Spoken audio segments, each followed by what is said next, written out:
কেন মুহাম্মদ সাল্লাল্লাহু আলাইহি সাল্লামের জীবনী চর্চা প্রয়োজন? কারণ আল্লাহ তাআলা আমাদেরকে স্মার্টফোনের মতো তৈরি করেছেন। সো আমরা যদি ভালো কিছু আমাদের ভিতরে ধারণ করি তাহলে তার রিফ্লেক্ট আমাদের জীবনে পড়বে। আমরা যদি ভুল কিছু ধারণ করি তার রিফ্লেক্ট আমাদের মধ্যে পড়বে। এজন্য আমাদের এই জীবনকে আলোকিত করবার জন্য, সমৃদ্ধ করবার জন্য আমাদের জীবনের পদে পদে মুহাম্মদ সাল্লাল্লাহু আলাইহি সাল্লামকে পাঠ করতে হবে, তাকে ডাউনলোড করতে হবে, তাকে ধারণ করতে হবে এবং তাকে চয়েস করতে হবে। কারণ মানুষ অনুসরণ প্রিয়, কাউকে না কাউকে সে অনুসরণ করে, কারণ না কারোর দ্বারা সে প্রভাবিত হয়। আপনি যদি সর্বশ্রেষ্ঠটাকে ডাউনলোড করেন, আপনার ভেতরে ধারণ করেন, তাহলে আপনার জীবন আলোকিত হবে, সুন্দর হবে, সমৃদ্ধ হবে। আপনার আলো দ্বারা আলোকিত করতে পারবেন আপনার সমাজকে, আপনার আশপাশকে, বিশ্ব মানবতাকে, আপনার প্রিয় স্বদেশকে। আল্লাহ রাব্বুল আলামিন আমাদের সবাইকে সিরাতে রাসূলের আলো দ্বারা আলোকিত হওয়ার তৌফিক দান করুন। সিরাতের রাসূলের রিফ্লেকশন যেন আমাদের জীবনের পরতে পরতে হয়, পদে পদে হয়, আল্লাহ তাআলা সেই তৌফিক আমাদেরকে দান করুন। আমরা যারা মুহাম্মদ সাল্লাল্লাহু আলাইহি সাল্লামের উম্মত হিসেবে নিজেদেরকে স্বীকার করছি, দাবি করছি, আমরা যেন বুঝে শুনে তার উম্মত হই, আমরা যেন পড়ে শুনে তার উম্মত হই, স্টাডি করে চর্চা করে তার উম্মত হই। তার উম্মত হওয়ার এই গৌরব যেন সত্যিকারের গৌরবের পরিণত হয়, সেজন্য প্রয়োজনীয় পদক্ষেপ গ্রহণ করা, আমাদের জীবনের প্রত্যেকটা ক্ষেত্রে সিরাতকে জানা এবং আমাদের জীবনে, আমাদের সমাজে, আমাদের পরিবারে, রাষ্ট্রে সর্বত্র যেন স্টাবলিশড করার তৌফিক আল্লাহ তাআলা দান করেন। পারবেন না আরেকজন মানুষ ১৫০০ বছর আগে পৃথিবীতে ছিলেন, এখনো তিনি প্রাসঙ্গিক, এখনো তার জন্য মানুষের মন কাঁদে। আপনাদের পছন্দের অনেক খেলোয়াড় আছে, অনেক তথাকথিত তারকা আছে, আমি জানি আপনারা অনেকে ফলো করেন, যাদের হয়তো সোশ্যাল মিডিয়াতে মিলিয়ন মিলিয়ন ফলোয়ার্স আছে। তারা যদি অবসরে চলে যান তাদের খেলা থেকে, তাদের সেক্টর থেকে, কয়েক বছরের মধ্যেই দেখবেন তারা অপ্রাসঙ্গিক হয়ে গেছেন।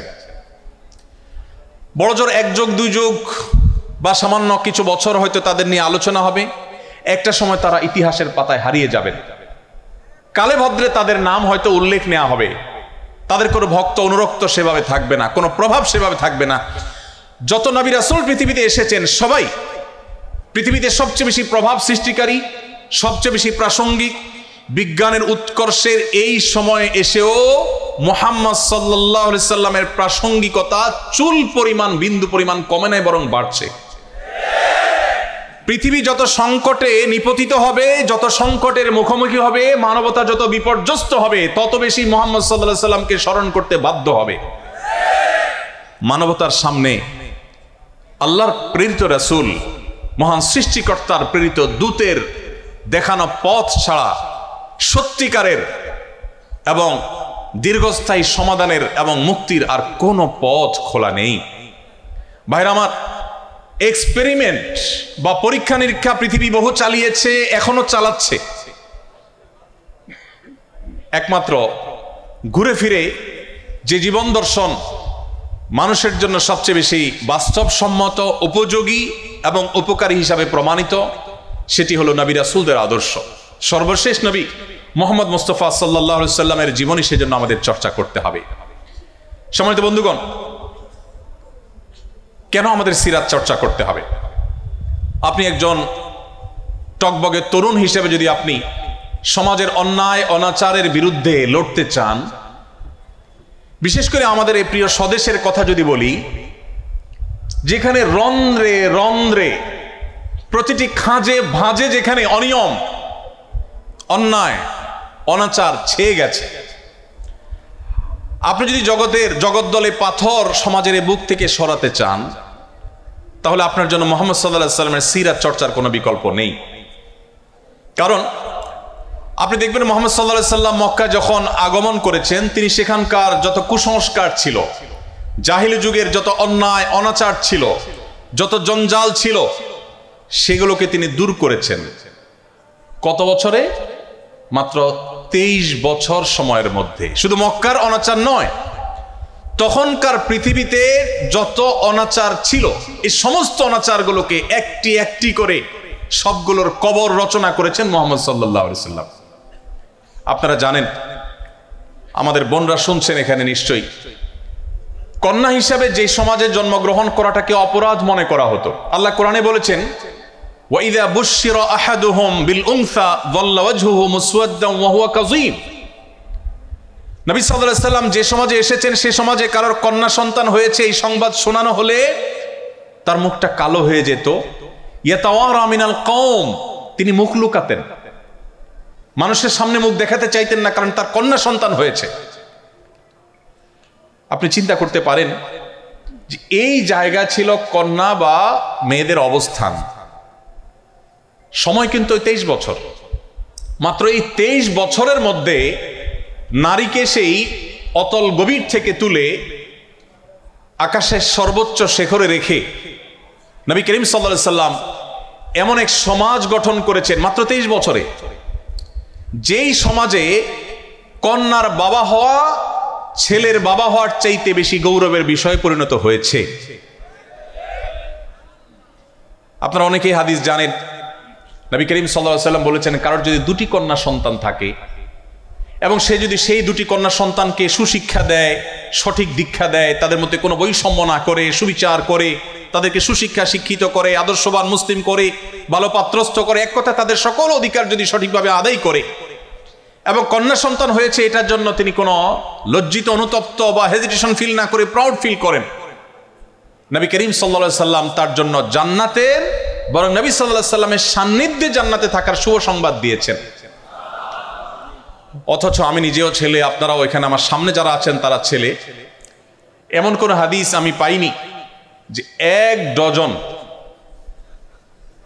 ডজন পুত্র সন্তান জন্ম দেওয়ার এই সৌভাগ্য বিরল অর্জনের কারণে নবী সাল্লাল্লাহু আলাইহি সাল্লাম কোনো বাবা মাকে এই সুসংবাদ শুনিয়েছেন যে জান্নাতের বারান্দার কাছাকাছি যাওয়া যাবে। আমি এটা পাইনি।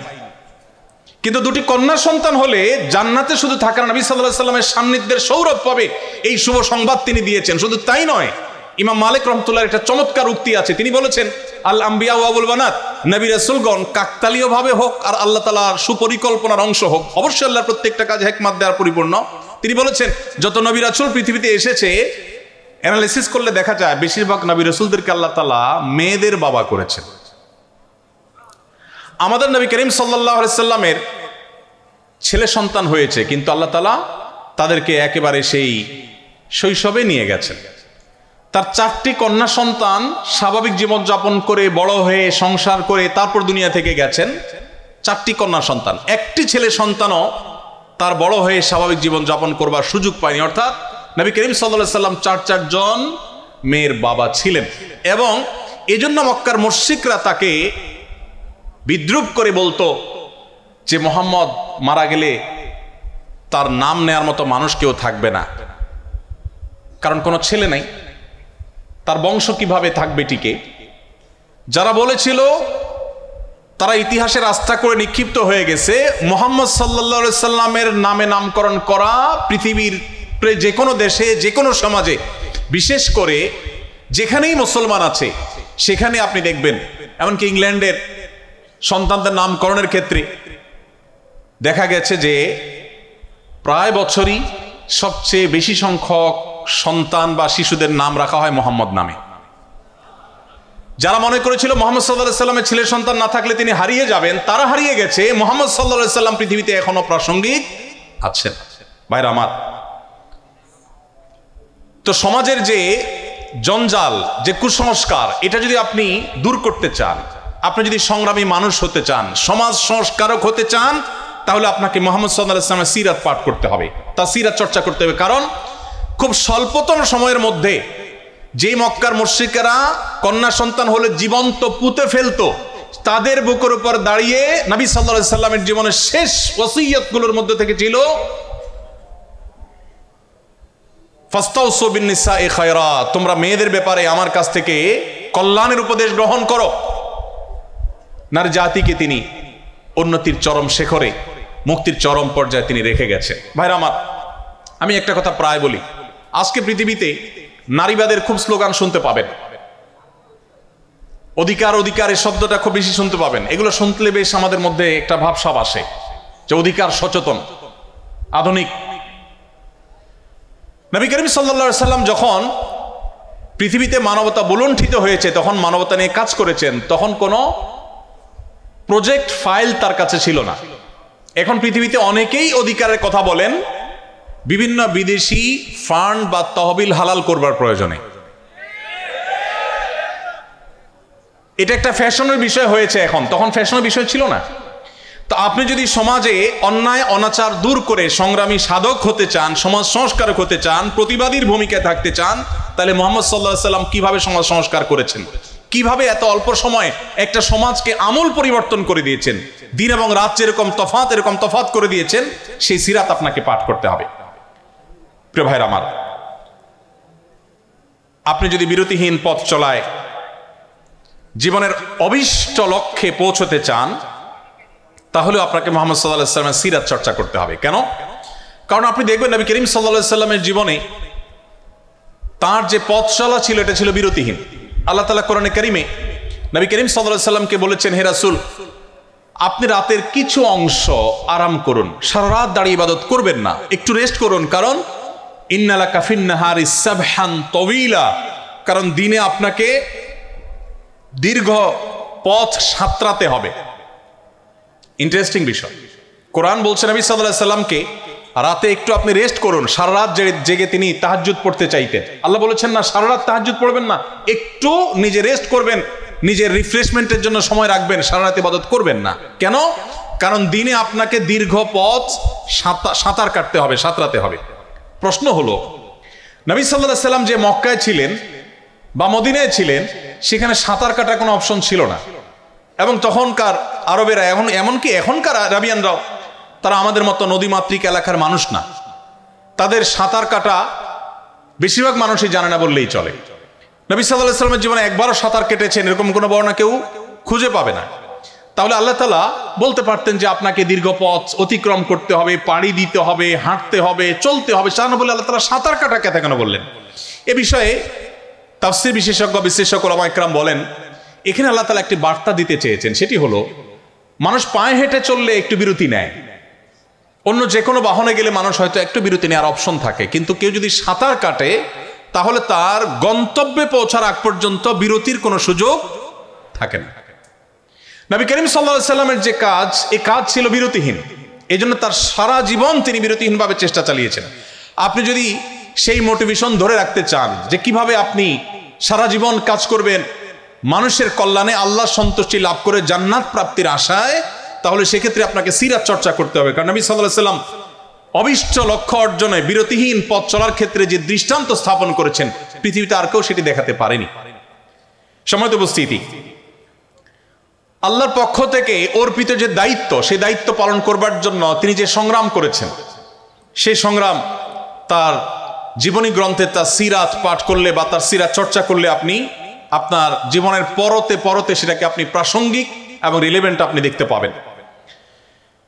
আপনার যদি লিডারশিপ এবং নেতৃত্বের ইচ্ছা থাকে, স্বপ্ন থাকে, তাহলেও আপনাকে সিরাত চর্চা করতে হবে। কারণ নবী করিম সাল্লাল্লাহু আলাইহি ওয়াসাল্লামকে দেখবেন যে তিনি তরুণ বয়স থেকেই সততা, ন্যায় বিচার, দূরদর্শিতা এগুলোর সবচেয়ে উৎকৃষ্ট উদাহরণ সৃষ্টি করেছেন, দৃষ্টান্ত স্থাপন করেছেন। তিনি কিন্তু যখন বয়সে তরুণ ছিলেন, তখনই মক্কায় বাহির থেকে আসা মানুষজন যারা নির্যাতিত হতো, নানাভাবে নিষ্পেষিত হতো, নানাভাবে জুলুমের শিকার হতো, এই মানুষগুলোর মুক্তির জন্য ঐতিহাসিক যে হিলফুল ফুজুল সংগঠিত হয়েছিল, সেই সংগঠনের সাথে তিনি সম্পৃক্ত হয়ে গেছেন। এবং যখন মক্কার কাবার পুনর্নির্মাণের উদ্যোগ নিলেন নবী সাল্লাল্লাহু আলাইহি ওয়াসাল্লামের দাদা আব্দুল মুত্তালিব, নবী সাল্লাল্লাহু আলাইহি ওয়াসাল্লাম তখন কিশোর ছিলেন, অনেক ছোট মানুষ ছিলেন। যখন মক্কার মুশরিকরা সবাই মিলে কাবাঘর ভেঙে যাচ্ছিল, অনেক পুরাতন হয়ে গেছে স্থাপনা, এটাকে পুনর্নির্মাণ করলেন, তখন কালো পাথর যেটি হাজরা আসওয়াদ, এই পাথরটা পুনর্নির্মাণের করে এটিকে আবার আগের জায়গায় স্থাপন করা হবে, এই কাজটি কে করবে, এটা নিয়ে তাদের মধ্যে বিবাদ দেখা দিল। আপনারা জানেন মক্কার মুশরিকদের মধ্যে সেই বিবাদ ছিল, এবং বিবাদটা এতটাই ছিল প্রকট যে সামান্য একটু কুয়া থেকে কার ওঁট আগে পানি পান করলো, এই ঘটনাকে কেন্দ্র করে যুগ যুগ ধরে তারা বংশকে বংশ করে তারা যুদ্ধ করত।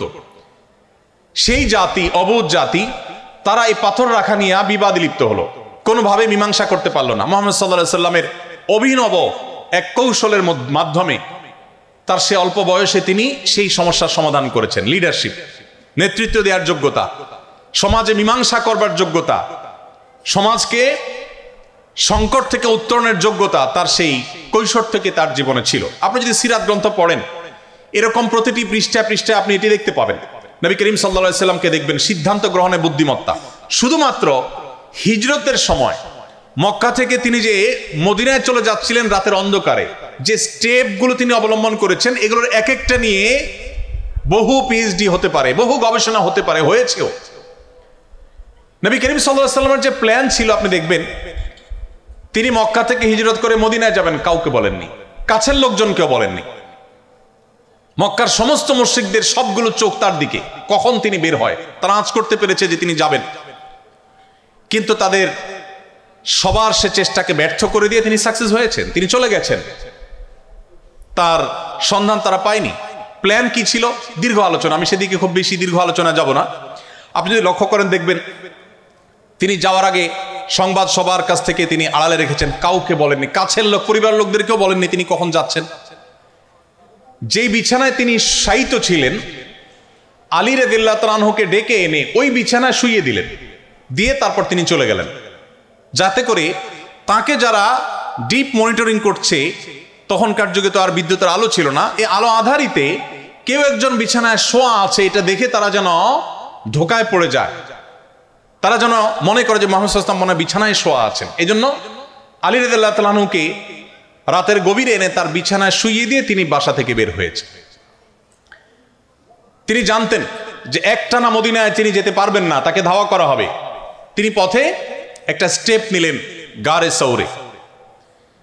সেই গারে সৌর, সেখানে তিনি অবস্থানকালীন সময়ে খাবার দাবারের কি ব্যবস্থা হবে সেই ক্যাটারিং সার্ভিসের জন্য তিনি দায়িত্ব দিলেন আবু বকর রাদিয়াল্লাহু তাআলা আনহুর কন্যাকে, এবং তাকে দায়িত্ব দিলেন, তিনি যথারীতি দায়িত্ব পালন করলেন। আবার সেই খাবার কিভাবে পৌঁছানো হবে মক্কার মুশরিকরা তো ফলো করবে, এই জন্য দায়িত্ব দিলেন আরেকজনকে, ট্রান্সপোর্টের দায়িত্ব।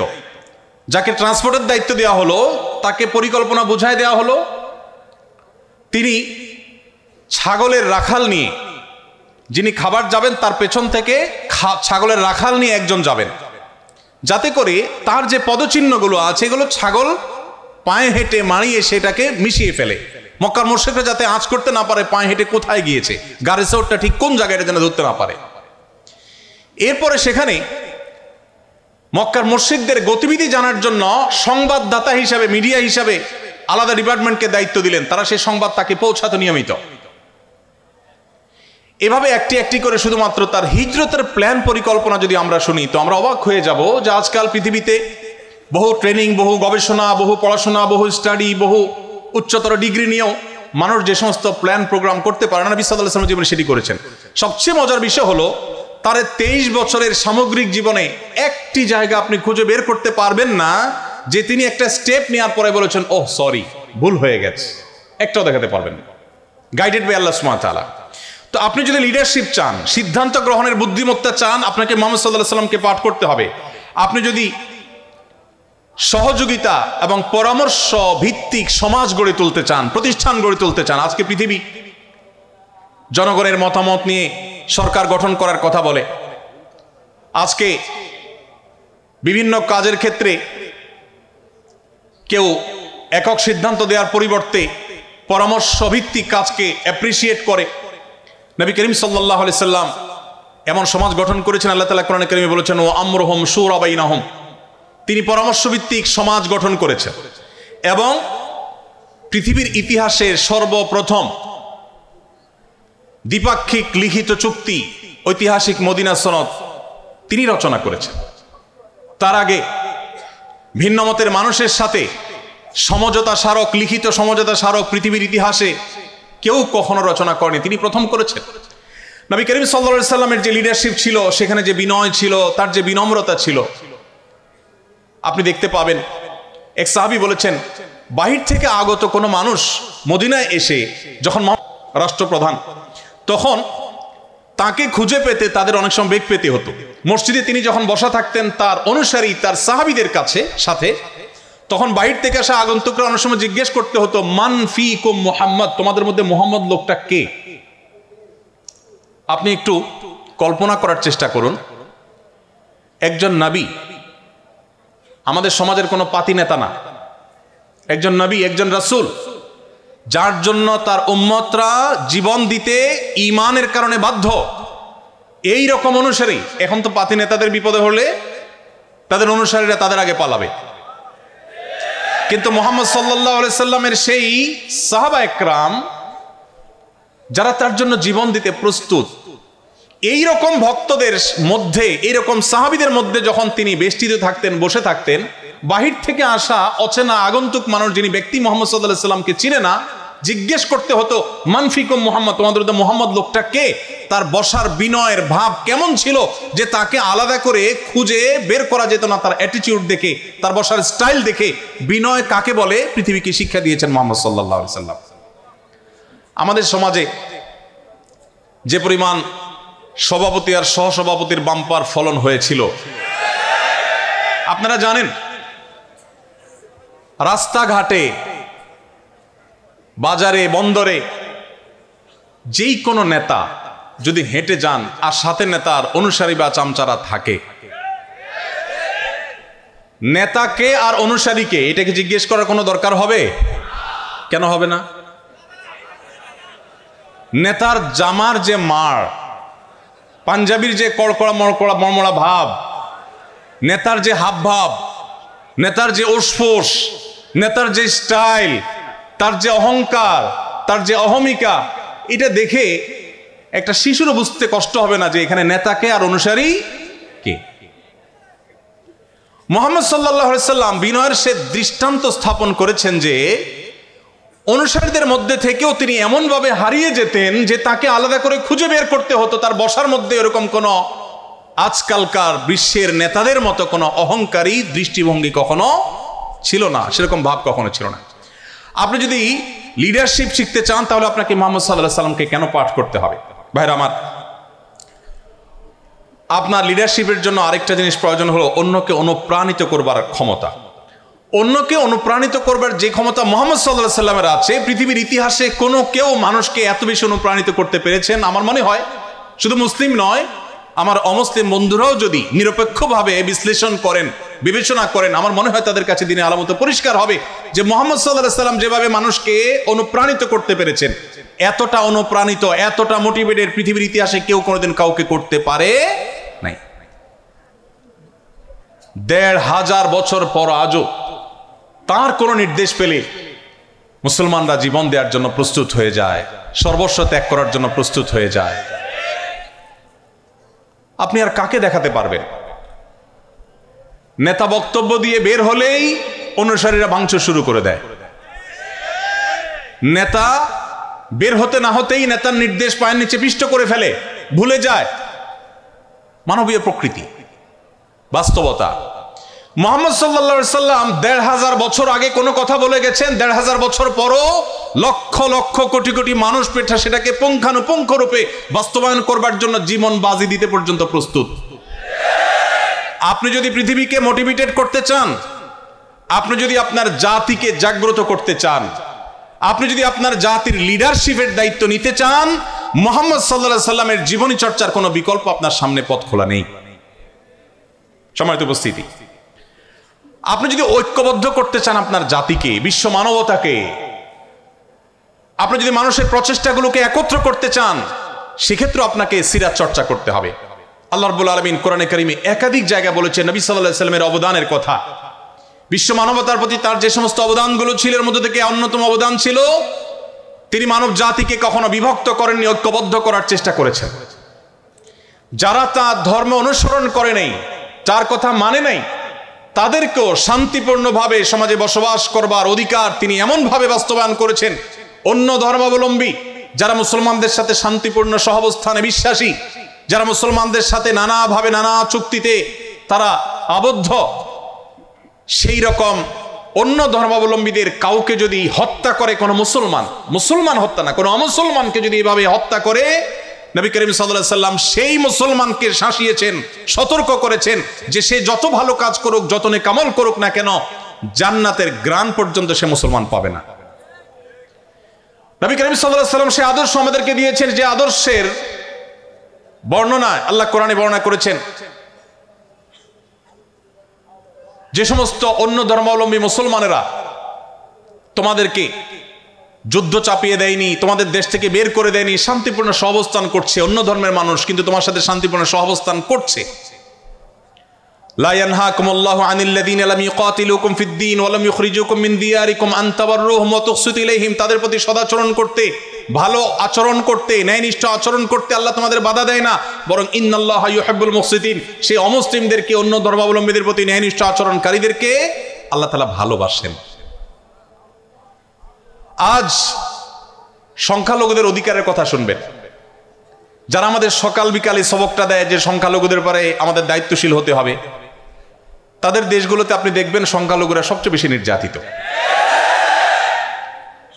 মুসলমানরা সব যে একেবারে পবিত্র দুধের দোয়া বা সবাই যে বলে উঠবে, আমি তা বলছি না, কিন্তু ইসলাম সেই ধর্ম, যেই ধর্ম অন্য ধর্মাবলম্বী বা ভিন্ন মতের মানুষদেরও বেঁচে থাকা শুধু নয়, সম্মানজনকভাবে বেঁচে থাকা, তাদের অধিকারের ব্যাপারে আমাদেরকে সতর্ক করেছে। এই জন্য আপনি দেখবেন মুহাম্মদ সাল্লাল্লাহু আলাইহি সাল্লামের শুধু আচরণের কারণে অজস্র অমুসলিমেরা ইসলামের ছায়া তুলে এসেছেন। ভাইরা আমার, আপনি যদি আপনার জাতিকে ঐক্যবদ্ধ করতে চান, আমি আপনাকে অনুরোধ করব আপনি আউস এবং খাজরাজের ঐক্যবদ্ধ হওয়ার ইতিহাসটা কোরআন থেকে একটু পড়ে নেবেন। আল্লাহ রাব্বুল আলামিন কোরআনে সেটি উল্লেখ করেছেন যে আউস এবং খাজরাজ দুটি গোত্র মদিনার, তারা পরস্পরের মধ্যে যুদ্ধে লিপ্ত ছিল যুগ যুগ ধরে। বাবা মারা যাওয়ার সময় ছেলেকে ওসিয়ত করতো, বাপ আমার প্রতিপক্ষের সাথে যুদ্ধ শেষ করে যেতে পারলাম না, সমূলে শেষ করে যেতে পারলাম না, ওসিয়ত করে যাচ্ছি যুদ্ধটা তুই চালায় যাস। এই ছিল তাদের অতীত, এই ছিল তাদের ইতিহাস। মুহাম্মদ সাল্লাল্লাহু আলাইহি সাল্লামের সান্নিধ্যের সৌরভে যুগ বা বছরের প্রয়োজন হয়নি, তার সান্নিধ্যের সৌরভ এতটা আকর্ষণ করত, এতটা স্পর্শ করত, এতটা মোটিভেটেড করত যে মুহূর্তের মধ্যে ঈমান আনার পর তারা এতটাই পরিবর্তিত হলো যে একই প্লেটে, একই দস্তরখানে বসে তারা খাবার খাচ্ছিলেন। একজনের জীবন রক্ষা করার জন্য আরেকজন জীবন দিতে তারা কার্পণ্য করেননি। আল্লাহ তাআলা কোরআনে কারিমে সেটিকে বিভিন্ন জায়গায় উল্লেখ করেছেন।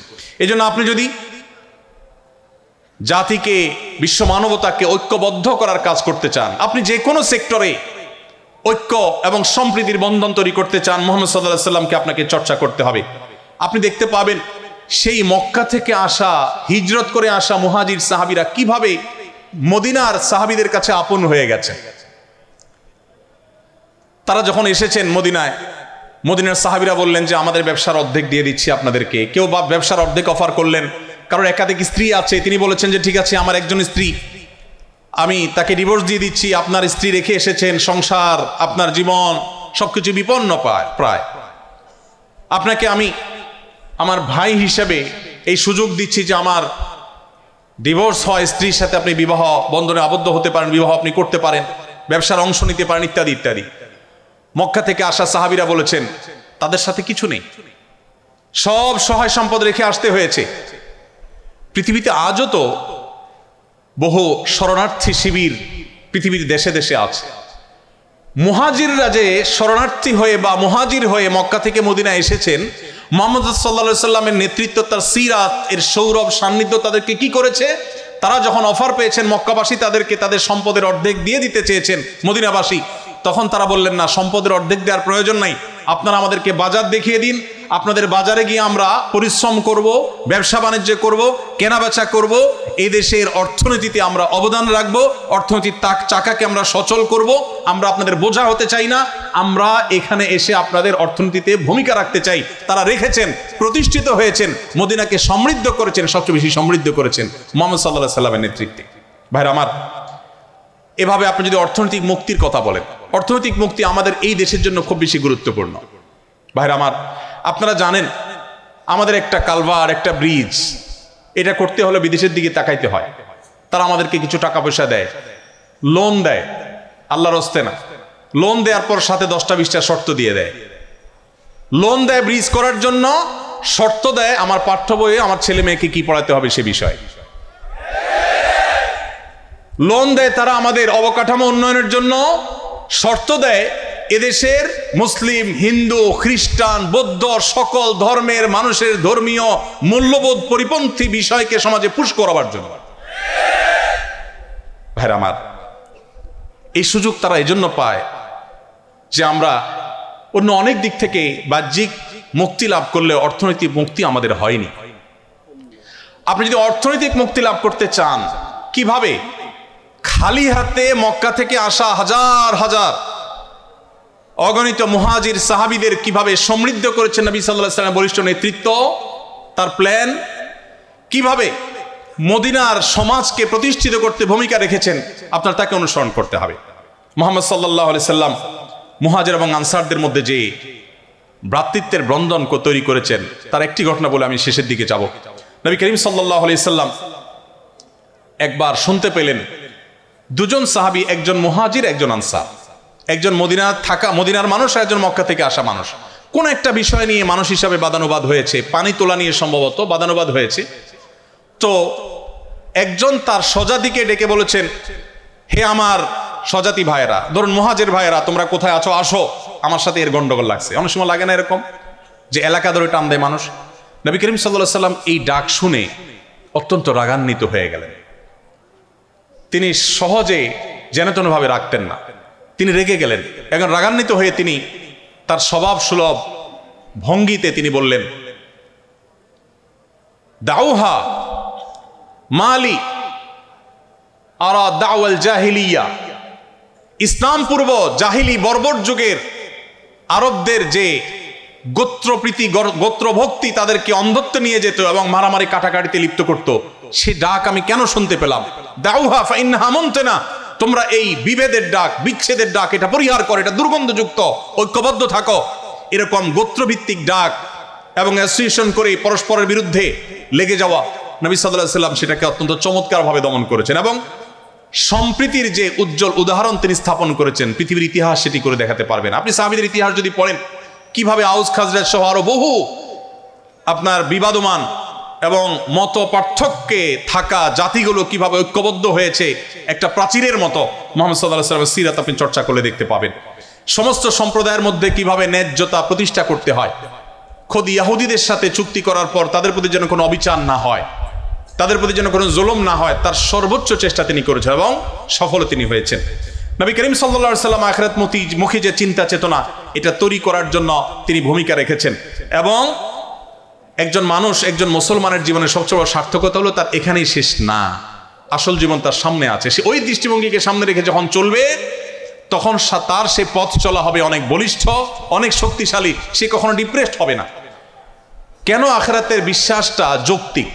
বিজ্ঞানের উৎকর্ষের এই যুগে আমাদের অনেকেরই মনে প্রশ্ন জাগে, আমরা মারা যাওয়ার পর আবার আল্লাহ তাআলা সৃষ্টি করবেন, আমাদের বিচার হবে, জান্নাত হবে বা জাহান্নাম হবে। কেন এটা অপরিহার্য? এটা এই জন্য অপরিহার্য, একজন মানুষের জীবনে যদি দুনিয়ায় সব শেষ হয়ে যায়, তাহলে তার জীবনের যৌক্তিক পরিসমাপ্তি কখনোই সম্ভবপর হবে না। কেন হবে না? ধরুন একজন মানুষ সারা জীবন জুলুমের শিকার হয়েছেন, সারা জীবন জুলুমের শিকার হয়েছেন, হতে পারে না যে তিনি আদালতে গেছেন সেখানে ন্যায় বিচার পান নাই, সামহাও ন্যায় বিচার পান নাই, হয়তো তিনি নিজের বিষয়টা তুলে ধরতে পারেন নাই, যেভাবে হোক তিনি ন্যায় বিচার থেকে বঞ্চিত হয়েছেন। এই লোকটা যদি মারা যান, তাহলে তার এই সমাপ্তি কাঙ্ক্ষিত সমাপ্তি না। কিন্তু একজন ইমানদার আখিরাতে বিশ্বাসী মানুষ, তিনি মনে করেন, তিনি জানেন, মনে প্রাণে বিশ্বাস করেন, দৃঢ় বিশ্বাস আছে যে তার এই মৃত্যুর পর আল্লাহর সামনে দাঁড়াতে হবে। দুনিয়ার কোথাও যদি তিনি সুবিচার না পান, কোনো টেনশন নাই, আল্লাহ তাআলা বিচার করবেনই করবেন। দুনিয়ার সব জায়গায় যদি ঠকে যান, তার টেনশনের কোনো কারণ নেই, তিনি শুধু সবকিছু সহ বুঝে পাবেন। দুনিয়ার সব জায়গায় তো নিগৃহীত থাকেন, আল্লাহর কাছে তিনি নিগৃহীত হবেন না। এই যে আখিরাতের প্রতি বিশ্বাসের যৌক্তিকতা, প্রয়োজনীয়তা, এটা মানুষের জীবনের যৌক্তিক পরিসমাপ্তি এবং এন্ডিং দিকে মানুষকে নিয়ে যায়। মুহাম্মদ সাল্লাল্লাহু আলাইহি ওয়াসাল্লাম সিরাত পাঠ করলে আপনি সেই যাত্রা এবং সেদিকে আপনি যেতে পারবেন। ভাইরা আমার, এর ফলশ্রুতিতে আপনার ইবাদত এবং কর্মের মধ্যে অপূর্ব সমন্বয় এবং ভারসাম্য আপনি সৃষ্টি করতে পারবেন। দায়িত্ববোধ এবং জবাবদিহিতার চেতনা তৈরি হবে। যে আল্লাহর প্রতি বিশ্বাস করে, আখিরাতের প্রতি বিশ্বাস করে, তার ভিতরে আখিরাতের প্রতি জবাবদিহিতার বোধ তাকে সবসময় মনিটরিং করে, সে কখনো ভুল পথে পরিচালিত হতে পারে না।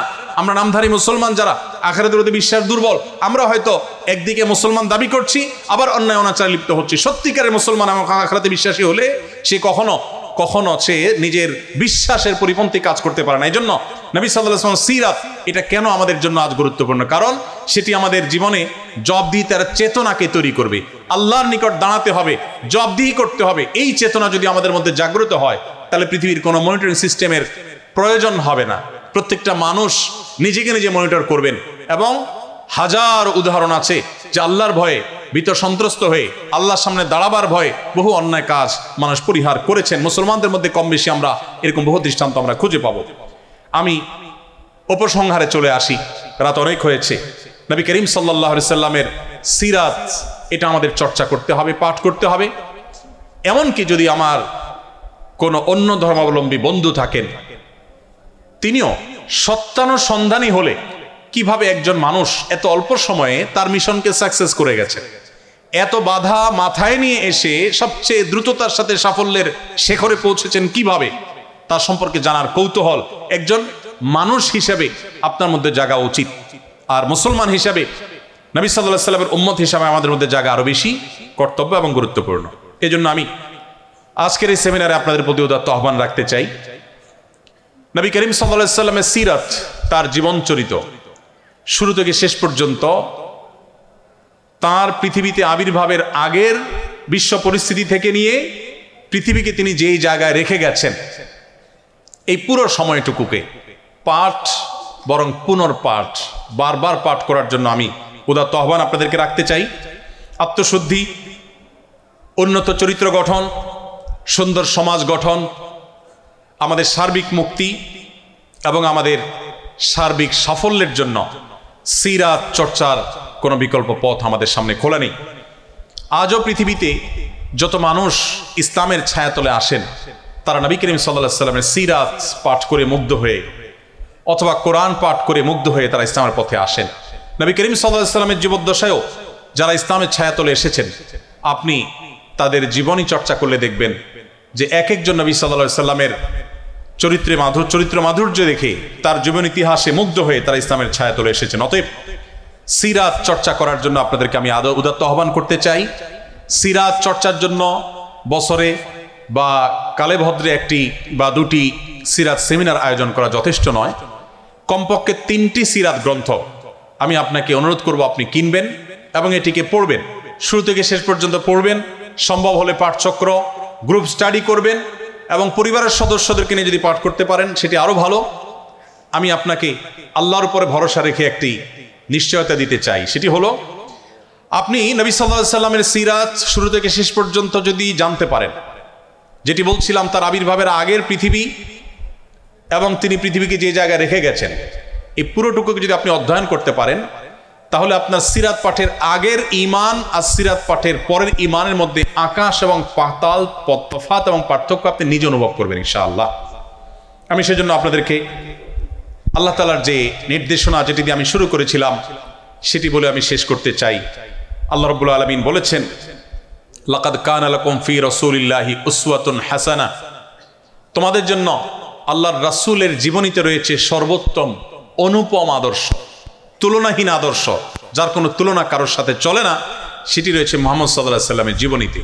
আল্লাহ তাআলা শুধু আমাদেরকে কোরআন দেননি, তিনি কোরআন ব্যাখ্যা করবার জন্য, বিশ্লেষণ করবার জন্য রাসূল দিয়েছেন।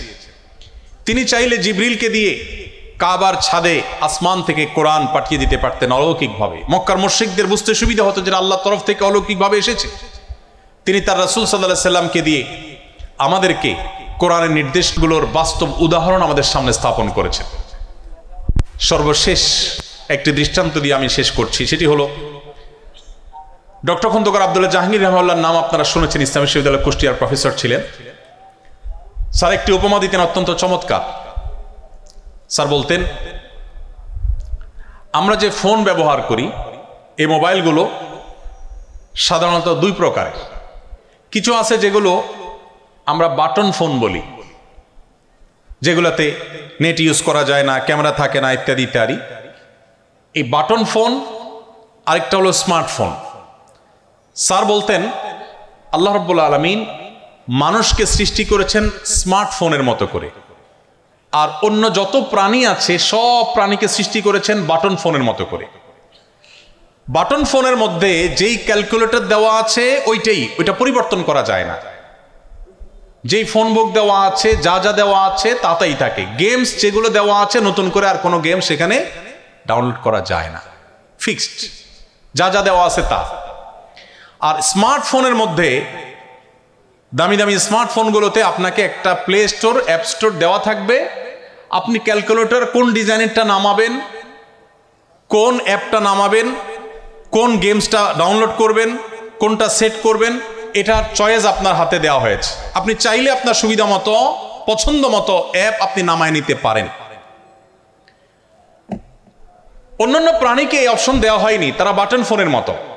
একটা হাঁস, একটা মোরগ, একটা গরু, একটা ছাগল, অন্যান্য প্রাণী, আল্লাহ রাব্বুল আলামিন তার ভিতরে যা দেওয়া সব বিল্ট ইন দিয়েছেন, সব সেট আপ আগে থেকে আছে, নতুন কিছু ঢুকাবার সুযোগ নেই। এই জন্য পশু পাখি, অন্যান্য প্রাণী তারা চাইলেও মানুষের মতো জ্ঞানে, বিজ্ঞানে, বুদ্ধিতে, মেধায় তারা তাদের যোগ্যতার স্বাক্ষর রাখবার অপশনই নেই।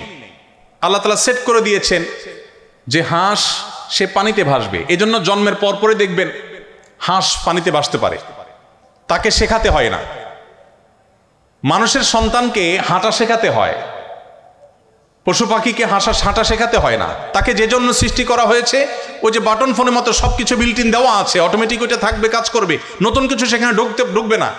কিন্তু মানুষকে যেহেতু আল্লাহ তাআলা স্মার্টফোনের মতো তৈরি করেছেন, ব্ল্যাঙ্ক ব্রেন দিয়ে দিয়েছেন, চোখ দিয়ে দিয়েছেন, অপশন দিয়ে দিয়েছেন, সে তার চয়েস মতো অপশন বা অ্যাপগুলোকে সে নিজের ভিতর ঢোকাতে পারে।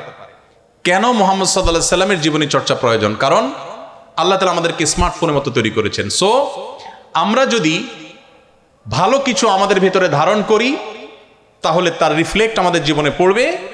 আমরা যদি ভুল কিছু ধারণ করি তার রিফ্লেক্ট আমাদের মধ্যে পড়বে।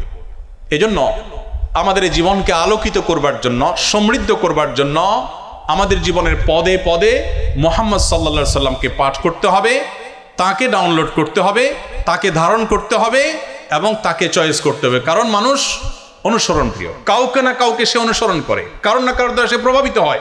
আপনি যদি সর্বশ্রেষ্ঠটাকে ডাউনলোড করেন, আপনার ভেতরে ধারণ করেন, তাহলে আপনার জীবন আলোকিত হবে, সুন্দর হবে, সমৃদ্ধ হবে। আপনার আলো দ্বারা আলোকিত করতে পারবেন আপনার সমাজকে, আপনার আশপাশকে, বিশ্ব মানবতাকে, আপনার প্রিয় স্বদেশকে। আল্লাহ রাব্বুল আলামিন আমাদের সবাইকে সিরাতে রাসূলের আলো দ্বারা আলোকিত হওয়ার তৌফিক দান করুন। সিরাতের রাসূলের রিফ্লেকশন যেন আমাদের জীবনের পরতে পরতে হয়, পদে পদে হয়, আল্লাহ তাআলা সেই তৌফিক আমাদেরকে দান করুন। আমরা যারা মুহাম্মদ সাল্লাল্লাহু আলাইহি সাল্লামের উম্মত হিসেবে নিজেদেরকে স্বীকার করছি, দাবি করছি, আমরা যেন বুঝে শুনে তার উম্মত হই, আমরা যেন পড়ে শুনে তার উম্মত হই, স্টাডি করে চর্চা করে তার উম্মত হই। তার উম্মত হওয়ার এই গৌরব যেন সত্যিকারের গৌরবের পরিণত হয়, সেজন্য প্রয়োজনীয় পদক্ষেপ গ্রহণ করা, আমাদের জীবনের প্রত্যেকটা ক্ষেত্রে সিরাতকে জানা এবং আমাদের জীবনে, আমাদের সমাজে, আমাদের পরিবারে, রাষ্ট্রে সর্বত্র যেন স্টাবলিশড করার তৌফিক আল্লাহ তাআলা দান করেন। সেজন্য সেই দোয়া রব্বে কারীমের কাছে ব্যক্ত করে শেষ করছি। জাযাকুমুল্লাহু খায়রা। আসসালামু আলাইকুম ওয়া রাহমাতুল্লাহি ওয়া বারাকাতুহু। প্রশ্ন